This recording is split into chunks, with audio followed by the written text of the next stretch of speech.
Let me welcome all of you, ladies and gentlemen. My name is Anand. Sheetal, the lady, you see her. I think there's some connectivity problem. On behalf of the National HRD Network Pune chapter, I welcome all of you. I think there she is. Sheetal is back. Please continue. Go ahead. Okay, sorry. I am Sheetal Bansode, the chapter coordinator for National HRD Network Pune chapter, and your happy host for today.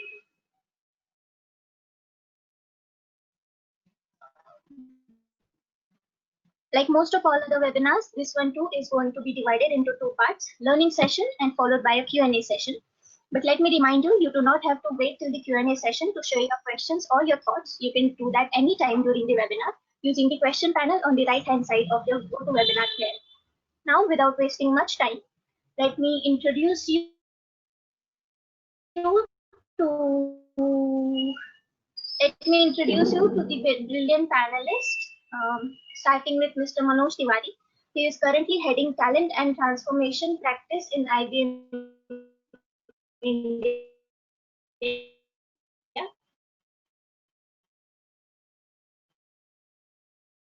He has over 20+ years of enriching experience in managing large transformation for HR and IT. He consults clients on HR digitization engagements leveraging AI workflows for talent acquisition. He also consults large organizations for optimization, process standardization, and enabling career paths for employees. He has also been associated with AP Moeller Maersk, Wipro, and ICICI in his previous roles. It's a privilege to have you with us today, sir. My dear friends, if you had attended our previous HR analytics session, then you would certainly recognize our next two panelists. One of them is Mr. Tejpal Singh Batra, who is an experienced leader with over 30+ years of global experience in transformation, operations, and HR with organizations like he is the founder of SSO Consultants, a consulting firm which focuses on helping organization transformation along with consulting and training in HR and sales analytics. He is also the co-founder for IGFly Foundation, an NGO which focuses on saving lives. Mr. Batra is also very passionate for teaching, which takes him to various top universities like Symbiosis, Blaine, and SBS as a visiting faculty. He has a unique blend of diverse industry experience, social entrepreneurship, academic knowledge, and consulting favor. It's truly a pleasure to have you with us today. And the next panelist is our very dear Dr. Niraj, the Assistant Dean for Programs and Faculty Member in the area of Operations and Strategy at Plain University, Pune. He is also the Treasurer for NHRDN Pune. He has done MBA from Leeds University, UK. He holds a PhD in Strategy from IIT Bombay and conducts courses in Strategic Thinking, Analytics, Innovation, and Technology Management. He has over 10 years of corporate exposure in IT and manufacturing and has been teaching and training over the last 12 years. He has a number of publications to his credit, including coursework from the Department of Scientific and Industrial Research, Government of India. A very warm welcome to the panel, sir. Thank you, Sheetal. And now, I am very happy to introduce our moderator for today's webinar, our very own Pune chapter president, Mr. Anand Khot. Anand sir is currently working at IBM India as an HR leader. He is a global HR professional with experience in stakeholder management, employee relations, employee orientation, talent acquisition and development, compensation, organizational planning and development, and training and development. He also worked in Europe for about 9 years in diverse culture and business environment, and has designed and developed professional development programs. It's a privilege to welcome you all on the panel today, sir. Now I would like to request Anand the session forward. Thank you, Sheetal. That was a marathon introduction, and I think I had suggested that my introduction is not needed, but you have done the kind act, so that's fine. Thank you once again. Panelists Manoj, Niraj, Tejpal, thank you. And I think the day has come. We have been conceptualizing and working on this particular webinar for over a couple of months now. And it's a great opportunity for all of you as the participants on this webinar, and I see close to 200 of you already here. That the uniqueness of today's webinar is that you have the practicing HR professionals, in me and any of you on this call, and then we have Niraj as our so-called guru from the from the academia. Tejpal, again, a practicing professional, comes with IT background as well as has been consulting many organizations on analytics and various other topics as well. And Manoj, again, dear colleague from IBM, consults various organizations globally on talent and transformation, and that being the most important agenda, for IBM as well as for many organizations in the current times. So you will rarely find, this sort of a blend. But what they have also done is came up with a tongue twister about, HR analytics with respect to heart and mind, and almost trying to consider HR analytics or artificial intelligence for that matter to be a bridge between between the right and the left brain.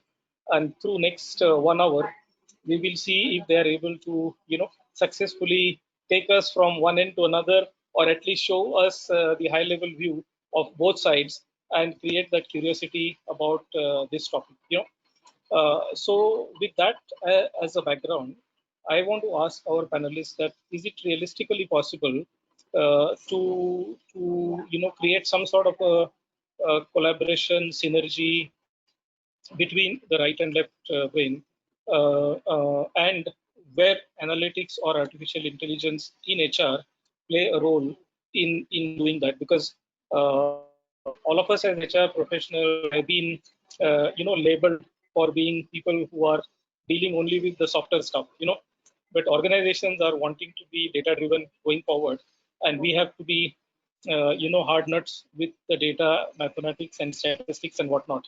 So with that background, I want to request each one of them maybe take a minute in sharing their perspectives of the possibilities between heart and mind for HR to analytics. Thank you.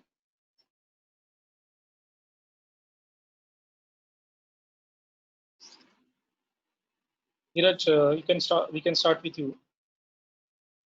Yeah. So thank you, Anand, for giving a brief outline on what we would like to cover here essentially. So I think it's the reason we looked at the mind versus the heart kind of analogy to analytics essentially here is, in my opinion, HR forms, if you may, the heart of the organization, and that's where it gets you the binding requirements of what happens elsewhere in the organizations.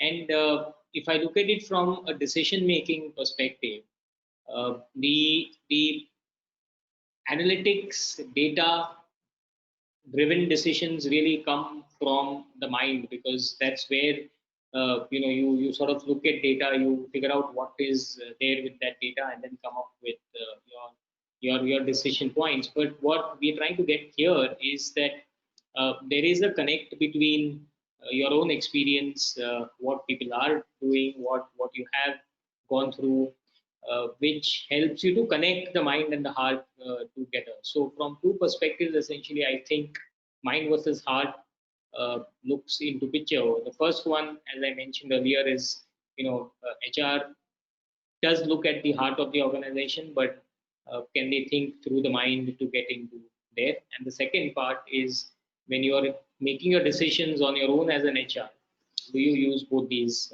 aspects also? That's my take.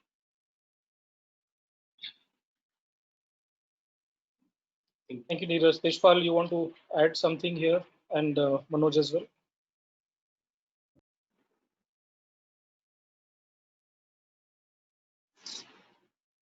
Tejpal, you want to add? Let me go through. Okay, so the way, Anand, first of all, thank you for the introduction, and I really thank the panelists and the event coordinators and the participants for having me out here. It's a pleasure to be a part of this NHRD Pune chapter. and I look forward for further more conversations with you all. So when I look at hearts and minds, I say winning over hearts and mind is done by building powerful or purposeful and meaningful workplace relationships. It's a relationship that serves as a foundation for every behavior and action that employee exhibits and drives employee engagement. Okay, and this culture is driven by workplaces that foster collaboration, foster innovation, and they drive profitability. And also, this particular relationship is built on a lot of trust and respect. What happens with this is that drives employee loyalty. Now, we as HR professionals, we can build such organizations where there is meaningful workplace relationships. Okay, we can do multiple things. I'll just share a few aspects of it. One is like, we need to create transparency in the organization. We need to ensure that we create career paths for our employees and ensure or allow them to reach to the potential. We need to review our performance management system, ensure that our performance management system is consistent. It is able to evaluate, as well as also the employees know how the evaluation happen for them. Use your employee surveys, the pulse surveys that we have, the external feedback that we receive, and take corrective actions. Allow decision making at all levels. Consider introducing something like budding and mentoring concept. Ensure that there's knowledge sharing happening between the older and the younger generation. Formalize experimentation. And last, something which I very much feel that can drive a lot of engagement is allowing your employees to learn as well as engage with customers, because that's when they can come to know the nuances of from the customer perspective. They feel more engaged with the employee. And what I've seen is there are a lot of studies which actually show that successful organizations, okay, are those which are able to engage with the employee much effectively. I'll give you an example. Okay, reach out to your sales or marketing guy and ask him about a particular customer, and they will come back with 101 citations or 101 things that they know about the customer in terms of what is the date of birth, when is their anniversary, what kind of food they like, which restaurants they go, what is their leadership style, what is their negotiation style. They'll get deeper into that. And those organizations, if they know so much about the employees, imagine what will happen. So we need to drive that behavior. Okay, while we as organizations try to understand our customers, we also should try to understand our employees, and we as HR can facilitate that. Second, in terms of what I've seen, there is it's not that that you need to know your. That sounds very. Manoj, that sounds very, very interesting. You gave the analogy of the customer, but where I'm coming from, that traditionally as HR professionals, we tend to, capture the hard data about our employees, with respect to the qualifications, the experience, where they worked in the past, what sort of skills they have acquired, maybe some certifications and stuff like that. But is it really possible to capture the human side, like the way you gave the sales and marketing example about, knowing the leadership styles, knowing the customer preferences beyond their titles and what they do in various organizations? So today, dear panelists, what I want to learn from all of you is that is it possible? Are there methods, tools, and techniques to capture that human side of HR and that human side of employee? And all of us know that employees are expecting customer grade experience. So Yes. what are the ways by which we can potentially measure that? So if three of you can share some perspectives on that. I have a couple of slides, Anand, which I'm going to share in the next session, okay, after some time, where I will take you or take the participants through in terms of how we can use a lot of technology, a lot of AI in terms of enabling this employee engagement part, ensuring that we give our employees that same customer grade experience, okay, which they actually feel outside of the organization. For example, they do book Uber, okay, or they watch Netflix. It's so simple to use that. It's so simple to use an iPhone. So why can't organizations or the IT systems in our organizations or HR systems in an organization be as simple as using an iPhone? So I have some examples which I'm going to share as we progress to the next topic. Right. Anand, if I may add out here, first of all, good evening, everybody. It's a pleasure to be here. So I think a couple of points from my side on what you asked. I think it's pretty simple. What you said very rightly, up till now, we have been measuring what can be measured. We were in a thinking mode where we said we should do this, we should do that. But I think now is a time with the advancement of processes and technology. I won't only say technology, but also evolution of our processes, that where what we thought up till now could not be measured can be measured. You can look for what is not there, but you can still figure out data. So I'll give you an example using which I think Manoj will speak about when he comes to it, about machine learning and AI and all that. You can track very clearly the pattern of leaves, the plant leaves, you look at emotions, you look at the participation, and using various tools and techniques, is an employee still engaged or not engaged. You did not go and ask them to fill a survey, but there's a lot of information which you can pick up and proactively reach out, and that's where heart comes there.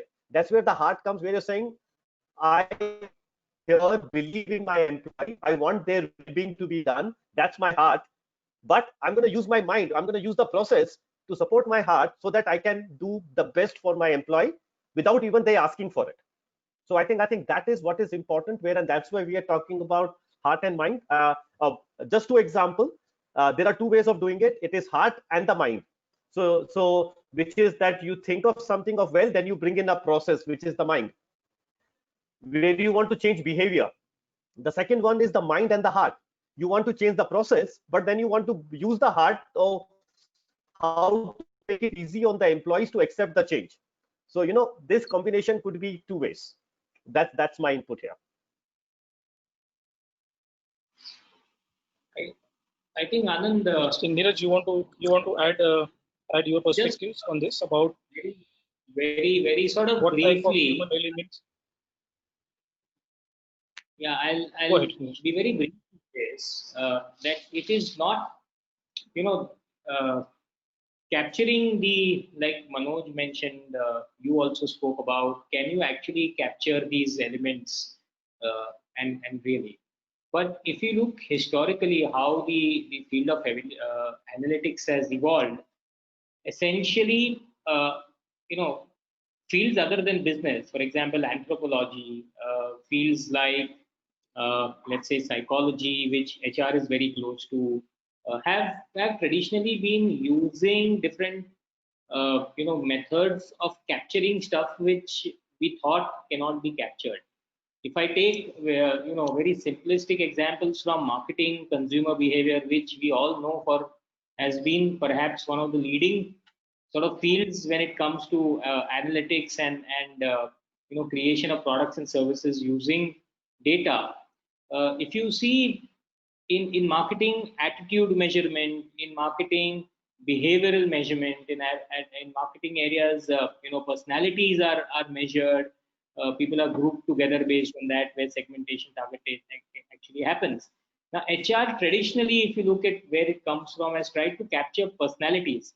Perhaps some bit of behaviors of employees we've tried to capture, how they will behave in certain environments and certain stimuli or motivations are given to them. But attitudes, really, we're not able to figure out why do they do these things as they do. And in case there is this particular stimuli that is put upon to them, how will they perhaps behave? So I think what analytics and where Manoj will come into AI and all of these can help us look at that perspective, which other fields have been doing it since quite some time and pretty good at that in some areas. That gives a good backdrop, Niraj. So we are kind of leveraging what has been successfully tried in other disciplines, and I think HR is or the human resources as such is another very important discipline within which we can leverage this. So Manoj, we'll come to you with respect to the specific examples, and the details you want to share, from the large complex multinationals perspective. So I mean, IBM, I think, needs to be looked at from two dimensions for this webinar. One is the user of technology for their own large workforce, and secondly, by virtue of it being the largest use case in itself, what it can share with other organizations, small or big. And if you can try to capture those aspects during your next few minutes, I think that will be helpful to all our participants. And just to call out, and would like to thank that we have about 220 plus participants on the call right now. So dear participants, thanks for being here. Use your question tab for putting your questions. Sheetal and Darpan are on standby, though they are known by the name of Avinash today, but these are the actual names, Sheetal and Darpan. They will be making a note of your questions and they'll bring those up, in due course. So Manoj, over to you, sharing your perspectives from IBM inside out. Thanks. Thank you, Anand. Let me just share my screen. Okay, so just give me a minute and let me know if my screen is visible. Anand, is my screen visible? Yes, Manoj. Okay, so before I get into deeper, I just want to give a brief background. So IBM has been a pioneer in this business. Okay, and we've been infusing AI in HR. We've been leveraging a Watson tool. And we've built multiple AI solutions, okay, which will help us deliver, greater employee engagement, okay, and that also reduce cost and manpower. In fact, the best case study is out here that IBM has been able to save millions of dollars, okay, by infusing AI in HR operations. In fact, the tune last time when I spoke to CHRO was around 300 million. That's the number we've been able to save. So that's the potential of AI that I wanted to share. Okay, from what we have, and this is basically some partial list of AI solutions that we have across talent acquisitions, talent development, and HR operations. And this list keeps on growing as we talk, because there's a dedicated research team that's working on building these solutions. So when I look at talent acquisition, for example, from that perspective, okay, so we've got something like a candidate assist. Now this is what seems to be a simple bot, but it actually enables a candidate who's actually trying to join IBM, okay, could post his profile. Basis his profile, relevant opportunities can be shared. The other aspect is the candidate can have dialogue with this particular bot using natural language, and is able to understand in terms of what is the culture of the organization, which department he or she is expected to join, what is the dress code, what are the timings, any specific details the candidate would want from the organization that he or she is interested. Apart from that, the candidate can also get more details about the job, what that job entails, what is the responsibility, what is the scope of work. Okay, so there is a dialogue that is happening with the candidate before the candidate even joins. So now this actually engages deeper with the candidate, and it actually enables the candidate to understand that yes, this is the position that I'm joining, this is the department I'm joining, this is the organization I'm joining. So the candidate is aware of that. And once this happens, once this profile comes into the IBM system, we have got something like Watson recruitment. Now this tool, like any other tool also, for recruitment, we use it for efficiency, how fast we are able to identify the best candidate. Okay, but Watson recruitment on other hand also enables to identify the right candidate. So it has got a match score, which gives you in terms of how does the candidate fit with respect to the job profile. And second, it actually builds a success score. Will this candidate be able to succeed in our organization in a particular department? And that success score is based on multiple parameters, like for example, education, qualification, experience, organization the person has worked in, specific task or activities a person has performed. So there's a lot of things that go into that, and basis that the success score is defined.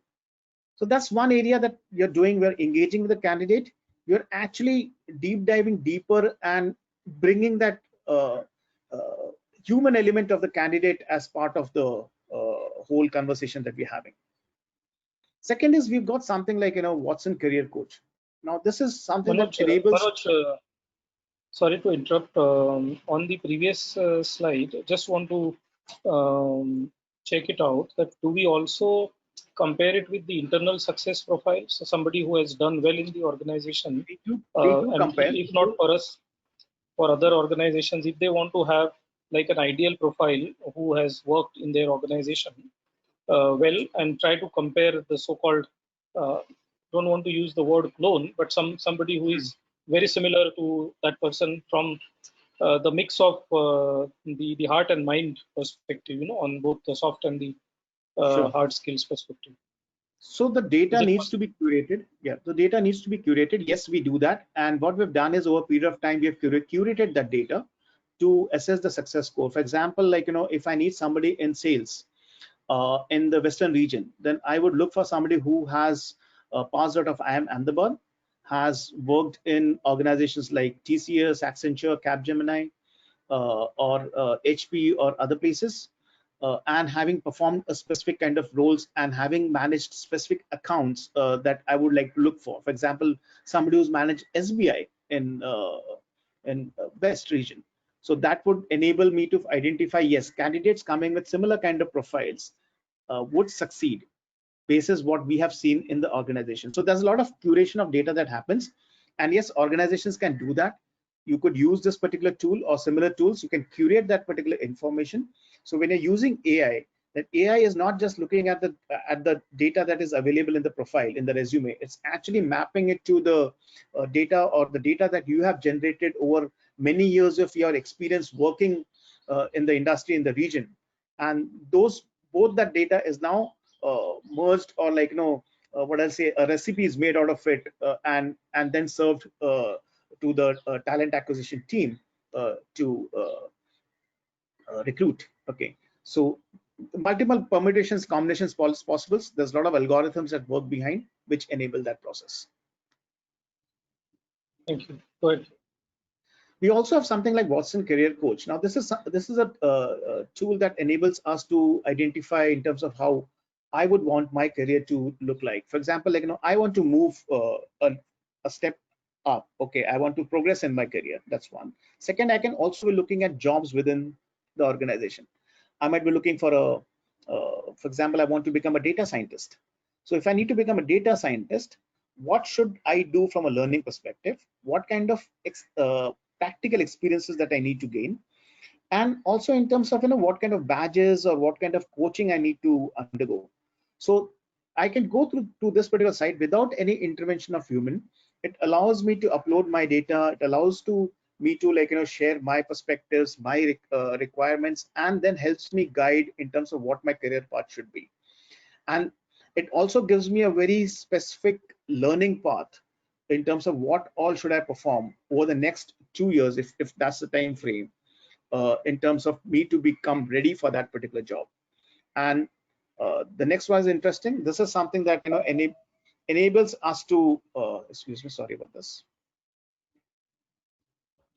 This is something that is which enables us to learn specific to our career needs, specific to my job that requires. So it actually looks at my profile, looks at my the job which I perform, looks at my aspiration that I have from a career perspective, and recommends me learning. And these learnings are bite-sized learning. I could use learn it or over my mobile phone, or like, on my MacBooks or my iPads. So it's available in multiple media, and it's in bite size for us to consume. Okay, so what I'm saying is there is a lot of AI behind this particular learning platform, and it enables employees to, like, chart out their career, chart out their learning paths accordingly. In fact, I just want to share this perspective. Like, IBM has got a standard called, or we have something like Think 40. Every employee in the organization needs to undergo at least 40 hours of mandatory trainings every year. With this tool, when we introduced this, there was a 50% uptake on that learning hours. So somewhere on average, around 60 to 65 is what we are clocking for every employee. That's an average across the board.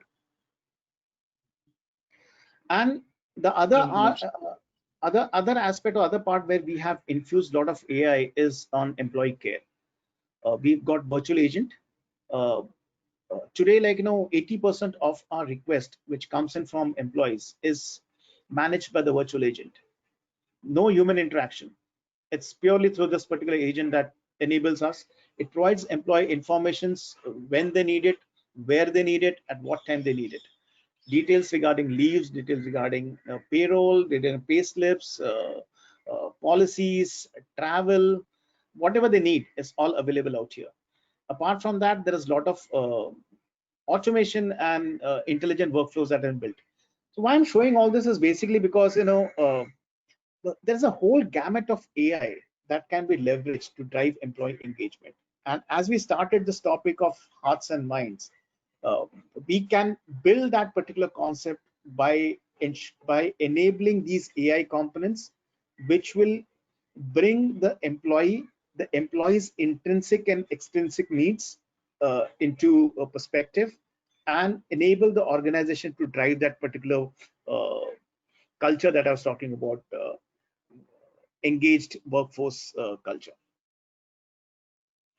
Excellent, Manoj. Thank you. And I think maybe if I can, interrupt a bit here, because on the previous slide you showed multiple tools. So as a practitioner, I always thought that there are employees who provide in their inputs, and then there are a couple of experts who put in that together and gives us some interesting charts. But looks like that data goes through multiple iterations and through multiple tools.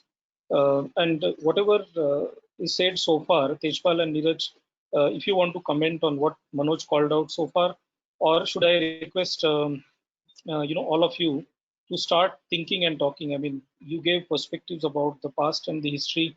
You also gave some real life examples. Why don't we now start thinking about what future holds, for all of us? And we have 200 plus curious participants. They want to know what's the future of analytics, artificial intelligence, and IoT and whatnot for HR going forward. So maybe three of you can decide how you want to take it forward. But tell us what future holds for us other than the corona cure, because everybody else knows about that.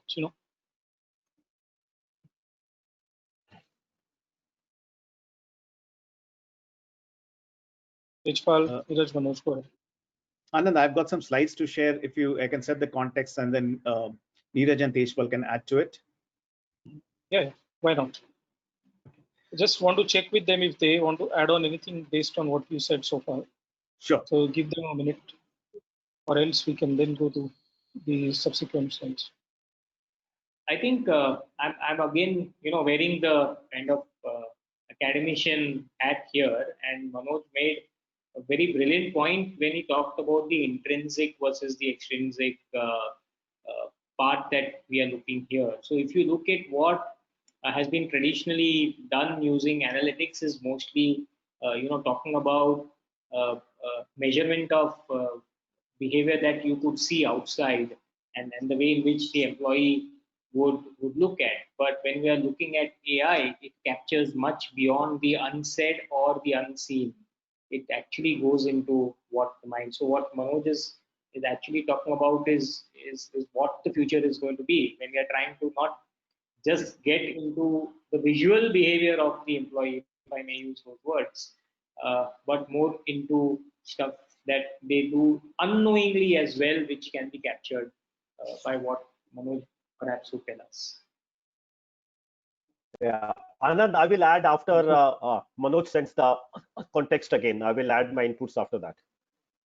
About the future. Okay. So now, Sure. What future holds for us, Manoj, please? Yeah. So what I'll just share something, and this is not something new. Okay, we as HR professionals have been seeing this happening, and we are experiencing this in our organizations.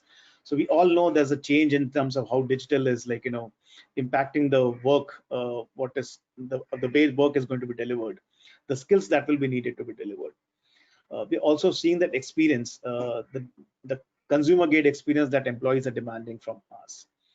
And also the demographic change that we have. Okay, millennials are making half of the workforce, and apart from that, then we all know that the social contract. Okay, employees need to have that flexible working environment, flexible timing, rapid career growth, and also in terms of how they can engage for knowledge sharing much more effectively, much more faster with their colleagues. Okay, so there's a few changing landscape which is happening, and we as HR professionals needs to consider all of these when we go about addressing these solutions. So I'll just share some points about in terms of what's happening. So we as HR professionals need to reimagine how people will work. We have to reimagine how people will work in the era of AI, cognitive, robotics, and IoT. How we can enable our managers and our employees, okay, with data and decisions based on that data, that they can take informed actions on. How do we ensure rapid iteration in the transformation that we are delivering? How do we get more agile in terms of the work that is being delivered? So we need to relook in terms of how people will work. We have to reframe our HR conversation from being subjective to objective. There's a vast amount of data that is around us. Okay, so how does HR, or how do we leverage AI, okay, to bear the stress of information overload and make sense of that particular data? I use a word called recipe. So I use a word called recipe, and this is something used by John Body. He's a professor at Marshall University in South California. He uses this word called recipe, and he says, like,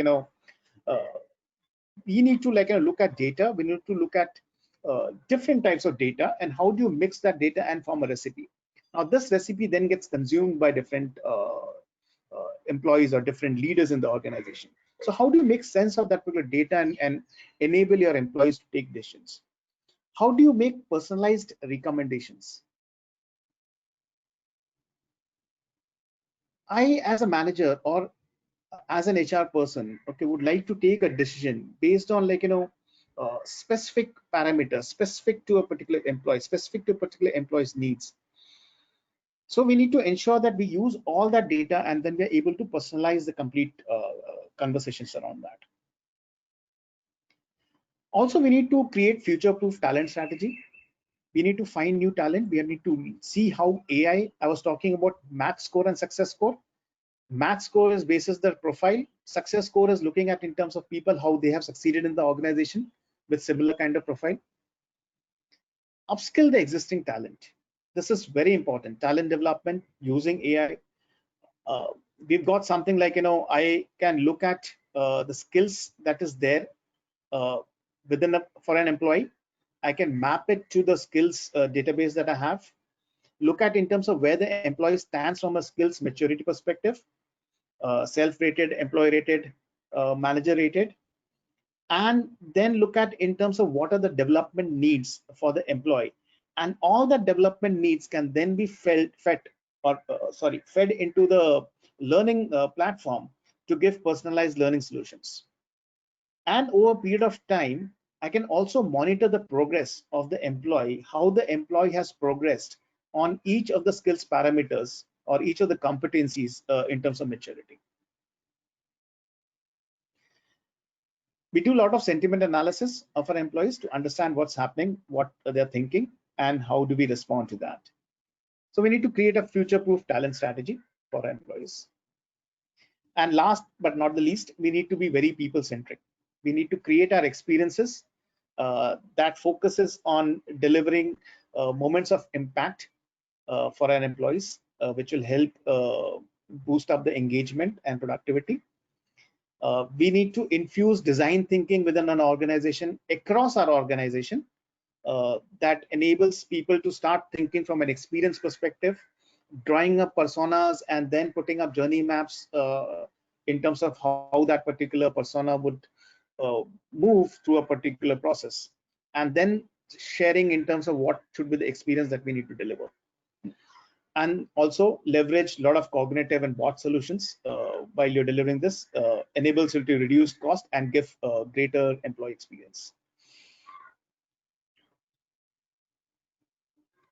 Anand, so that's what I had to share in terms of setting the context. Thank you very much. And I think from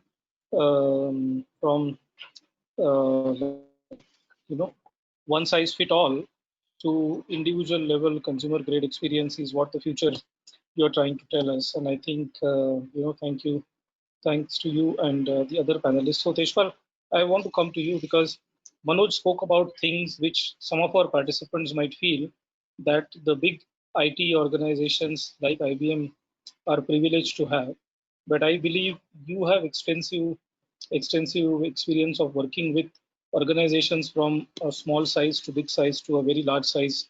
So does really organization size matters when it comes to drawing the benefits of HR analytics and other associated technology? Can you share your perspectives on this, please, Tejpal? Right. So yeah, so I think first, Anand, thank you. First of all, Manoj, very powerful slides outlining a lot of things which are being done. So I think that makes life easier to put into context. So I would like to start by saying what lies in future for me is wrong. The future is here. I think we are already there. So I think thinking that we need it tomorrow is wrong. We need it now. In fact, we required it yesterday. So if you look from my perspective, that's one point. And the other point for all the participant and everybody else is, does the organization size matter? I actually would beg to differ. I will say the maturity of the organization when it comes to be data driven or being analytical driven is what matters. So I have worked with some large organizations where their appetite for data driven and for technology was so low that you would want to start from very low. Whereas you have worked with some mid segment who had a very good data quality, and the kind of work they could do was amazingly high. So I'll give you a few examples like what was given by Manoj. So I'm just building onto it. There are cases where we have worked for a mid-sized organization who have gone to a level in L&D. So I'll give one example for each process very quickly, where they could figure out which type of training, whether behavioral or functional, has more impact on the performance rating. Now within both, they could figure out where the employee nominated themselves was that more effective, or the one which was nominated by the manager. You can see the kind of data coming in, right? We never thought about it, right? But because they were data driven, they can go to that level, and then they came to conclusion training which employees nominate themselves with is more effective. And that answers what was shown by Manoj. Make a learning portal, let employees pick up their own courses, because that is more effective and drives the employee. So that's where the heart comes in. Heart and the process comes in together. They're saying let empower. So for me, this is all about empowering employees and empowering managers to take decision. Now, second example, building on what was said by Manoj, and that's what me and Niraj are building together, is that basis the job, basis the nicheness of the job, how niche is the job, is that kind of talent available outside or not, looking at the performance rating, whether the person is high potential or not, can you arrive at what is the right increment to give? This is about empowering the manager with the data to take a call. Whom do you want to retain? How do you want to retain? Now, this is, I'm saying, for a mid-level organization, they are able to do it, right? Now, underline AI, machine learning, very important, right? Now, as Manoj said, IBM Watson, right here, yeah. Sachin Tendulkar of what's happening there, right? But if you have a very good Python developers with you, you can start with AI even at a small scale or at a mid scale, and you can start reaping the benefits. One example which comes out here, I run a small NGO. We have our own AI-based chatbot. I can't afford people, so I have a chatbot. It answers all the questions about what people want to ask me, and that one chatbot is able to manage everything. So irrespective of the side, it's about your appetite on what you can do and what you can't do. Last example, business partnering, which is very important, right? Managing people, engaging people, and all that stuff. Manoj says sentiment analysis, very important, right? Now in this world where we have people working from home, they are going through tough times, and the behavior is changing. Can sentiment analysis being used to look at people wellness and proactively go out and figure out what needs to be done? So to summarize this all together, I think size doesn't matter. It's all about the appetite. It's all about the maturity level. And the last part I will say, with all respect to Manoj, for me, tool is an enabler. I think what What he has shown is more about the solution mindset, is more about that amazing thinking, and then making the tool execute it. So I think it's a combination, and I think any organization, no matter whatever the size, can achieve it, provided they are willing to do it. I just wanted to add one point, like, Interesting. when you're going in for AI kind of solutions, don't expect to, like, make the best AI solution and then go and implement. Don't wait for that. Okay. Start wherever you are, because, you can evolve as you progress. So you need not become, like, have a best solution in place and then go implement. So that's one of the learnings that we have from our experiences implementing within the organization and implementing for our customers. And from a compensation standpoint, there's a fantastic, I just want to share the experience, not a tool, and not trying to, like, showcase IBM's perspectives or tools, but something which AI has been able to, like, uncover for within an organization as large as IBM, 450,000 employees. We're able to assess in terms of which employee should be given what percentage raise on an annual basis what skills they have, what kind of experiences they have, and plus what is the demand of that skill outside in the outside market, what is the need of the skill from organizations where we work or we service. So multiple factors comes into play. AI collates all this particular information and is able to help managers. So thank you, Tejpal, for pointing that out, and I thought I'll just share that point also. So, Anand, if I can just take just a minute to give an illustration here. Absolutely. There's a where is it that we see this going? Is what the question that we are asking. I like perhaps anybody who has seen it might remember, but those of you who haven't, there's an excellent movie of Tom Cruise called The Minority Report, which came way back in 2002. Very futuristic movie, and I think marketers have lapped on to what he did. And just imagine, Anand, you are walking into the IBM office in Yerwada, and when you open the door, a voice says, "Good morning, Anand. How are you doing today? That was bad traffic on the road. Your cup of coffee is ready there. Since you took 48 minutes today to reach the office, would you like an extra lump of sugar in that?" And you go to your desk, and I'm saying that was the futuristic thought in 2002. But when Manoj mentioned it in 2020 today, does it look futuristic? So Tejpal said, Not future as is much. here. Not as Future is as much as you. And Exactly. this is a little off the track, but I guess participants should go back and watch that movie and see the amount of possibilities that are there. You just wanted to let us know that you are a Tom Cruise fan, so we know that. Niraj, thank you for that. I think, but very, very good example, and rightfully mentioned by Tejpal and supported by Manoj that we can't be waiting for future. So, knowing the historic perspective, the thing which is happening today, based on what you shared, but we have the HR practitioners and some academicians on this call. They want to know, how should and where they should begin. What they need to do. What are those first baby steps in case there are people on the call who have not started their analytics journey yet. And I think we're looking up to you, Niraj and Tejpal, to share your perspectives as to, just give us some sort of a roadmap, knowing that we need to start more or less immediately. What are those few steps these guys can take? Yeah. So if you want I'll step in later. If you want my two yes, bits, Niraj, you and Tejpal. So the first would be get started. I'd like to pause there. We talk, we listen to a lot of webinars, and we do all of that.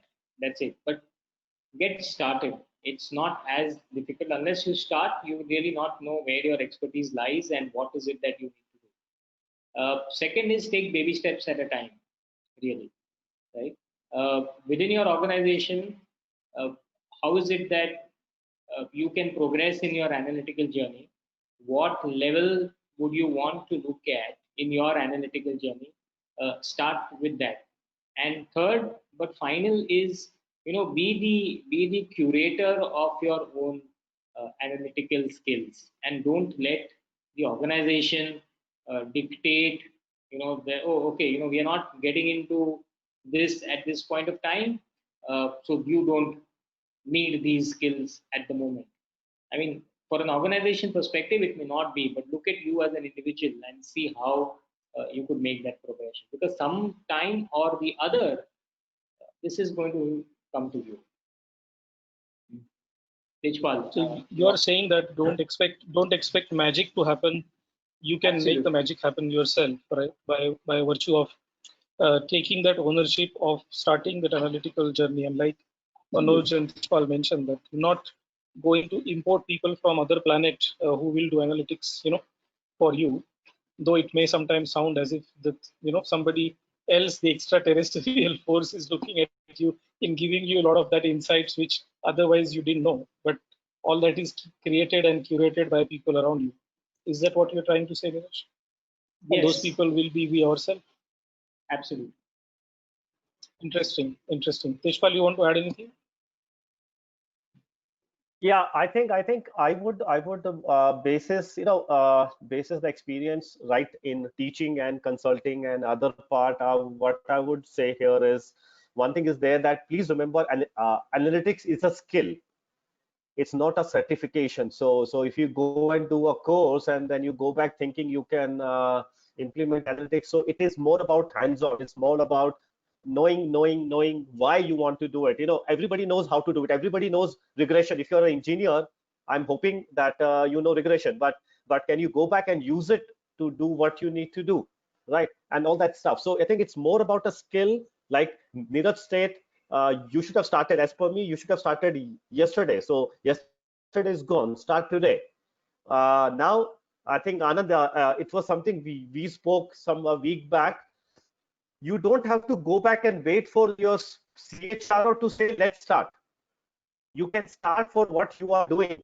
Do a small pilot, show it, because once you start doing things differently, if it's good, everybody will catch on. As said by Manoj, don't try to be perfect. Don't be Amir Khan and make one movie in 4 years. Be Akshay Kumar, do every 3 months, 4 months. Keep on doing it, because when you do it, you learn it and you perfect it. So I think the key part is getting started, getting curious, and then deep diving into it. And if you don't know it, learn it. Simple. Excellent. And I think on that point, maybe if I can share what NHRD has been doing for last couple of years. In fact, we started our journey in 2017, knowing fully well that analytics and design thinking are two very important skills which are so far, I think I remember it correctly, 100 plus professionals across the country and also neighboring country have been certified through NHRD. But we'll not take pride in that, because as Tejpal mentioned, that you take that certificate, frame it and keep it at home, no analytics will happen in your organization. So we want these 100 people to implement some small POCs and then make it big in due course. But at the same time, we know that making data-driven organization is a process, is a journey, and as NHRD, we are responsible in some way to enable that journey. And I think we join hands here with Flame University, with SSO, which Tejpal himself runs, and there are these four incremental programs which we are launching in this month. Though we have already certified 100 practitioners on something similar to this, but we are not going to stop there. There are there is going to be certified HR Analytics Foundation program. There is certified HR Senior Analytics professional at an intermediate level. Then certified functional analyst. I think this is an important one, because this is based on the specific functional area of HR. If you're a talent acquisition professional, learning and development, or HR business partner, the deep dive, solutions will be thought through, and then you, along with other team members, will create those POCs during the certification program and take it back to your organization. But what I want all the 200 people here today is to become the HR analytic champs, and the champ here stands for, certified HR analytics management professional.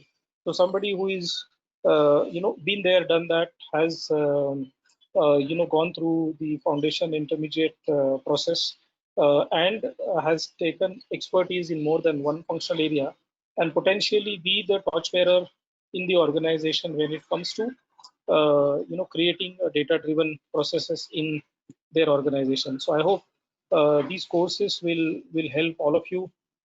We'll be very soon launching them. So watch the space, and come and join us so that we can make that small difference in your life when it comes to you becoming the HR analytics professional. So I know many of you have questions, but the panelists have been speaking for last 1 hour. So we want to give them like a 2 minutes or a 3 minutes breather to grab a cup of tea, coffee, or water. And in the meantime, I can invite Sheetal to talk about what I can say is a non-commercial break in this webinar from NHRDN Pune. So Sheetal, if I can hand it over to you for a couple of minutes, and then we take questions for the panelists after you're done. Thank you, sir. Thank you. So I would like to share our upcoming webinar pipeline with our dear audience. Starting with, we have a very interesting webinar tomorrow on creating a psychologically healthy workforce, wherein Dr. Sheetal Ruikar, a faculty from Department of Psychology, Ferguson College, is going to be with us. The evening of 5th of July is going to be a Sham-e-Sukoon for all of us, with the amazing sense of humor of Anand Aseri, followed by the soulful music of Dr. Salil Lati. Our NGO partners for this event are Swachh, Pragati Foundation, and iGiftLife. We are going to go live on YouTube with the technical support from IC Outsourced. We invite you all for this event along with your loved ones. So my dear friends, do not miss this one. Next in the line is our CSR webinar, focusing on life beyond seizures, an empathetic peek into the life of a person with epilepsy. For this, we are privileged to have on the panel Ms. Yashoda Vakankar, Ms. Leena Ranjan, Ms. Kekati Chitare, and Dr. Purnima Karandikar, with NHRDN moderators Mr. Suhas Pathak and Priya Kalarkar.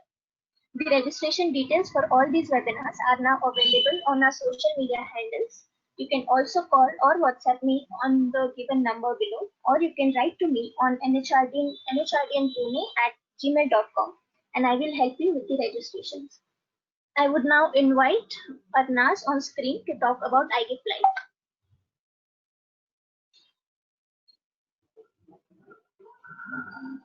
Thank you, Sheetal. Good evening, all the best, all. Arnaz. Thank you, sir. Good evening, all. It's a pleasure to be able to talk to you today. I hope and I'm sure that you learned a lot from today's webinar with all our panelists.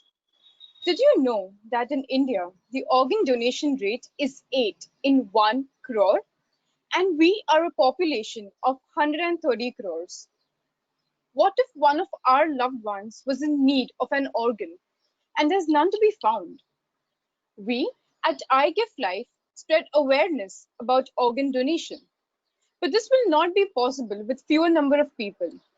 Therefore, we would love to collaborate with you and conduct webinars for you so that together we can light as many candles as possible and enlighten as many people as possible about organ donation.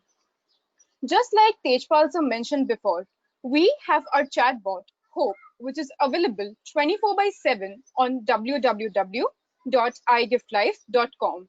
You can always connect with us on Facebook, Instagram, Twitter, or you can always drop in an email. Today, we will share a video with you. Sheetal, please can we have the video today?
As you see, our WhatsApp numbers and all our coordinates are there on the screen. Feel free to connect with us, and also, if you get a chance, talk with our chatbot, Hope.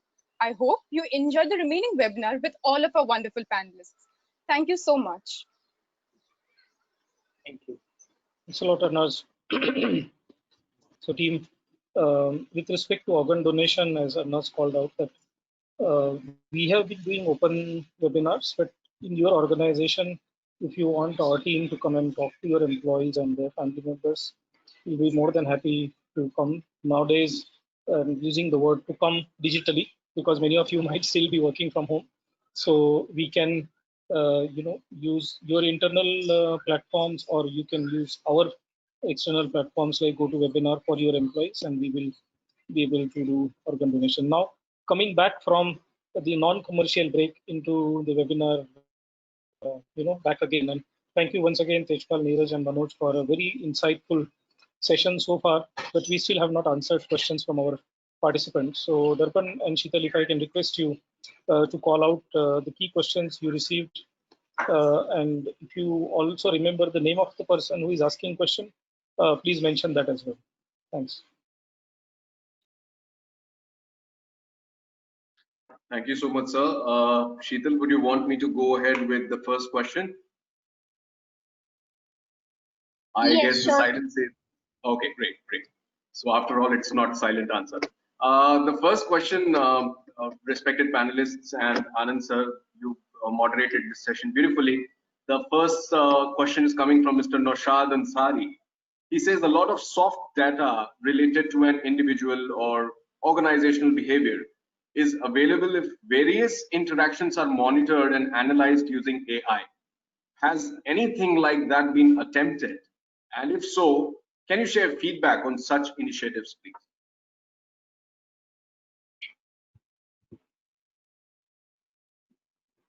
Very good question. Any one of you can take it up. Let me try and take a stab at it. Okay, so there is definitely a lot of soft data that is available. Okay, a lot of conversational data that is available, and which we as organizations try to leverage that information and converge it and make some meaningful insights in that. So yes, Naushad, we have done that. Okay, we have a lot of crawler tools that's available, which is there listening to in terms of what conversation is happening on social sites or in terms of internal collaboration platforms. And those informations also are taken into consideration when we are doing sentiment analysis for that purpose. And yes, it's possible, and there are tools and technologies available to support it, and organizations are leveraging to an extent to deliver those results. If I can share a quick example on performance management team, that let us say when the manager is recording the performance feedback in the tool, the analytics tool behind the scene can qualify that feedback statement. Is it a constructive feedback? Is it a criticism feedback? It is a motivating feedback? Is it an encouraging feedback? Is it challenging the employee to try hard and go to the next level or not? Based on the descriptive writing about the performance feedback being written. And that is available to the manager more or less immediately. So many times what happens that what we are thinking about wanting to convey versus the way we are conveying it to the team member, there can be a difference. And this sort of a tool can help the manager, because let's say you had a brilliant performance conversation, you excited the person, you shared the future vision, but when you are typing that information, you are writing certain things which are not necessarily going in line. So when the person receives this feedback after reaching home, written feedback that too, and it's not going in line with what has been told to him 2 hours back, it's going to kind of breach the trust between the manager and that employee. So some of these tools are already implemented and are in practice in a few organizations. So I thought I'll share that example. Further questions, Sheetal, Tarpan, unless Niraj and Tejpal, you want to add anything? I think we can. No, I think it's done. I think you have covered. Can take more questions. Okay, thank you. Okay. Thank you so much, sir. Another fan of Tom Cruise, Niraj sir. This question is coming from Vinita Parikh ji. She says the movie Minority Report was actually about predicting crime. HR is still not able to predict potentials of our employees, and organizations need to work on potential rather than the past. How is it reliable that AI will be able to predict the potential of the employee? I think it's a brilliant question, and somewhere it is, there is a self answer in that question, ma'am. If you read the question and rephrase it, when you can use AI as it is shown in Minority Report to predict crimes based on the past and the current behavior of the individual, maybe it is a concept that one could take on. But today in 2020, there are technologies, tools, and data capturing mechanisms that can be used, to arrive at certain results based on behaviors of people and past data that you have. So it's not entirely fiction that we've seen. Maybe 2002 it was fiction, but today it is not really fiction. Let me also, reiterate by this. Manoj has been talking a lot about the manner in which Watson has been using, and if one takes a look at what Watson does, Watson does not just listen to the employee in your organization or the X number of employees that you have in your organization. For Watson, the world is the database. Correct me if I'm wrong. You can actually pick up trends and data and connect dots based on behavioral patterns that are not limited just to your set of employees, but to similar people that are there around the globe. And that's where this looks extremely promising in the future. Now, again, it's been used in medical sciences for quite some time in order to, and again, we are not, that's where the mind and the heart comes. This is the mind, Watson, that is giving it to you. But a doctor uses Watson to arrive at a particular diagnosis, but ultimately it is the doctor who takes the decision. That's right. Where one should look at. Anand, just to add here, again, I think I'm I'm going to repeat that the future is here. So I can give two examples without explaining too much because I think we don't have time. There are already tools which you can build where you can predict what would be the performance of an employee in the current appraisal cycle. You can do that. There are tools which is called as early warning systems, which you can build yourself if you know even intermediate analytics, and you can figure out who could be your attrition risk, right? So it's here, it's right here. The only question out here is, are we looking at the right place? So for me, even though I'm also a Tom Cruise fan, that is different thing. But the key part is it's already here. It is being done. It is being done. And I think if you want more information, you can contact us and we will tell you how simple it is. Many a time it's very simple to even do it. Thank you, Tejpal, for that. Sheetal, more questions? Yes, sir. We have the next question from Ms. Deepika P. She wants to know what are the some functions that any organization, any industry should start capturing from analytics perspective, meaning the kind of data verticals. Interesting. So, Tejpal, can you take that? Where to begin? Which function of HR one can begin to start analytics study? Thank you. Start. Sheetal, what was her name? Miss Deepika. Miss Deepika, good evening. See, I'm going to answer it in a slightly fun way. If you're not sure, put your finger somewhere because you can't be wrong because you have nothing. Start. It will give you some answer. Work on that. It will give you some answer. Work on that. If not, my recommendation would be look at what is hurting you. Is there a problem which is hurting you? Is there something which is keeping you awake at night? And I mean work-wise, nothing else. Look at that and start working towards it. And the moment you start working, one thing I like about data, I love that, is once you start getting into it, it gets exciting because you get outputs which will now then make you think more, then you need to do more, and then you start, it's like it opens up doors for you. So just start. It's like a small baby. They take time to take first step, but the moment they walk, no matter how much they fall, all they want to do is walk and run. And I think that's what you will do only once you start. Like it was said by Niraj, take that first step. Start from anywhere, does not matter. So I think let me give her some concrete example. Anand, I'll give her just a very short example. Are you in your organization seeing people not performing at different levels, for example? Is that a problem? Figure out a problem that's happening. Something as to why is it that so many leaves are going on? We as HR we keep on facing problems almost on a daily basis of different nature.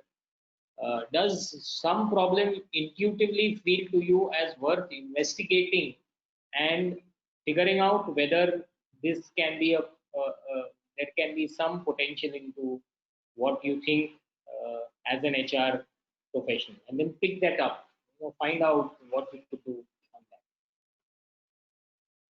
that. I'm not able to stop myself. Just wanted to share one more point, sir, over your point. Okay. Sure. Deepika, what we typically also do is do a value-ease analysis. Okay. So you could get your functions in a particular room. Okay. Now, since with COVID, it's not possible to get into a room, but you can get people on a virtual platform and do a brainstorming for half a day or a day, understanding which are those areas, like as Tejpal mentioned, like, which are those areas which is not allowing you to, or giving you sleepless nights. Understand those, then map it to a value ease kind of a thing. That will give you, like, where you need to start, which is the easiest component, which will deliver the most value for you. And that's one way, like, you could do to filter down in terms of which your starting point should be. Thank you, all three of you. And Deepika, as you understand that, the today's topic about heart and mind. So you see, Tejpal dealing the problem with the heart side, and Niraj has to be all serious, and Manoj is making it even more serious, asking you to do workshop and stuff like that. But ultimately, your objective will make you happy and bring smile on your face and your team's face. So thanks for asking that very interesting question. Darpan, I'm conscious that we have participants still with us. We have 15 minutes, over 25% of more time has been invested in this webinar than the original scheduled time. I'm talking data now.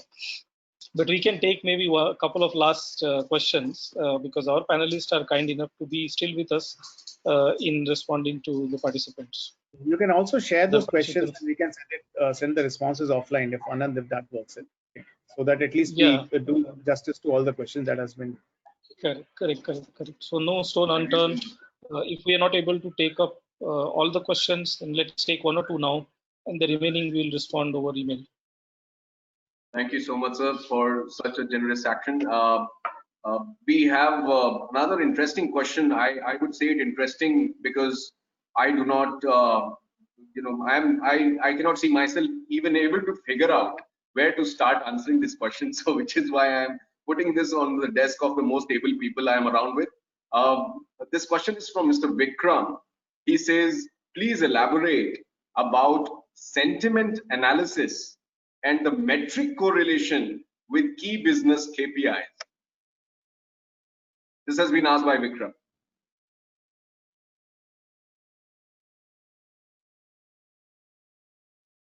Team, who wants to take it? Sentiment analysis and which are the metrics on which, the performance management example which I gave, that is a sentiment analysis example. So if you are considering metrics on performance management, then use experience piece, which I think we discussed earlier, where you were quoting example today afternoon. I think that's again going into the sentiment analysis and measuring talent management process, with respect to how candidates are experiencing, the organizational engagement. Because even though today today's non-select can be tomorrow's top talent. So how are you using those data points? If you want to add anything more, I mean, I just Also, roughly touched on these two areas. We've used sentiment analysis to do a lot of assessment around propensity to leave kind of a thing. So depending on in terms of how people are responding in the conversation chats, okay, or in terms of what kind of emotions are they expressing, that actually enables in terms of to assess where that employee stands. That's one. Second, there's a lot of things which I've done doing sentiment analysis on in terms of feedbacks that we get from customers for NPS. And I used to run the NPS for Asia Pacific, and that's when I used to do the sentiment analysis to understand what kind of sentiment the respondents are exhibiting when they're responding to the questions for NPS. And the lower ratings, we used to understand, is it anger that is coming in more prominent, that is, or is it curiosity? Or we should look at all those aspects and then try and address those specific buckets. So there are multiple ways and means to do it. It's just in terms of what problem you're trying to address and what problem you're trying to solve. I think, Anand, another example perhaps is also how seriously you take your exit interviews. Exit interviews are a great source of sentiment analysis, and there are quite a few case studies where you can actually link the exit interviews to performance of managers or department heads or leaders, because exit interviews can somewhere provide you with an understanding of how the leadership style has also been. So there also you can look at data that you get from capturing from the exit interviews to look at certain various KPIs that you might have all across organizations. That could be one aspect. I don't know if Manoj, if in your experience people have been doing it, but I certainly know. So Vikram, so we capture areas which. Yeah. So another quick one, 5 seconds. I think to one more, Vikram, key part is wherever you are capturing information which is in textual format is a potential for sentiment analysis. Simple. Right from your onboarding till your exit, I think there are a number of opportunities. I'll just give you one example. If you are a practitioner, we do employee engagement survey, which is lot of Likert scale. In the end, we ask, do you want to add something more? Ask yourself, how many times has that been analyzed? And if you analyze, that is a gold mine, because people pour out their emotions when they write sentences, right? And I think so it has immense potential, and I think that is what should be explored, because that's what is going to make sense going forward. Excellent. Thank you very much. So Vikram, I think you got more than what I think you were expecting for with respect to where sentiment analysis can be used. So genuinely, Darpan Sheetal, one super last question, because I don't want the panelists to go without answering as many questions as they can. Right, sir. Go ahead. So this question is from Shrikant Thakur Desai. He wants to know what are the typical tools to measure attitude of a candidate before joining. Okay, interesting. Manoj, you want to take that?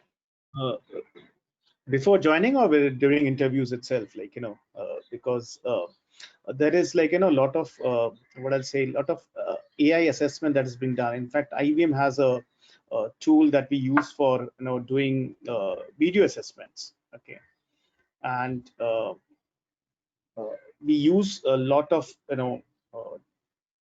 data points that we receive from those when we are conducting those video interviews, okay, to ascertain in terms of the fitment of the candidate for that particular job. It could be confidence that we want to measure. Okay, how confident is the employee in terms of responding to questions? We want to measure in terms of passion. How passionate is the employee with respect to the work? So we look at these parameters, these aspects, okay, before we even go and select a particular candidate for the job. So those aspects are brought in. I hope I answered the question. Right. And Anand, just to give a just to add a Yes, different perspective, right? I think me and Niraj, we have seen and we have made ourselves. This can be made in Excel, advanced Excel. You can use SPSS and you can go till Watson. But again, the key part is, as said by Manoj, you need to identify what you are trying to do, work with people, agree, identify the right parameters, and when you start working onto it, let data speak for itself. Depending on your organization need and maturity, you can start with the tool you have, and then once gives you the benefit, you can then look at investing in high-end tools. But start with what you have and then take it forward. interesting. So I think, as promised, team, we are almost now 33.39% over the time of the original webinar schedule. I do not know how I calculated that, but I think there must be something to calculate. We should kind of call it the day for this session. Thanks a million, Manoj, Niraj, and Tejpal. As always, brilliant talking to you. We can't stop here. We promise participants that unanswered questions, you will receive an email.